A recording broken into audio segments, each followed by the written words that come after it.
जदि आपणक पुआ बा झियो बाहर पढ़ुछंती तेबे सतर्क रुहंतु। जानतु एही विशेष खबर। ओडिशा रे 5 वर्ष मध्य 72 जन छात्र छात्री आत्महत्या करिसंती, जहाकी ओडिशा पई दुखर विषय। तेबे छात्र छात्री काहीकि आत्महत्या करिसंती तार 8टी कारण रहिछि।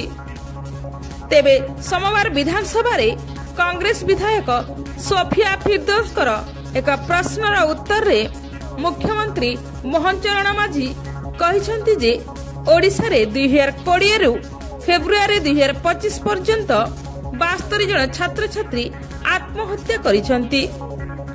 तेबे से आत्महत्या करिवार कारण से कहिसंती, जहाकी हमें समस्ते जानिबा।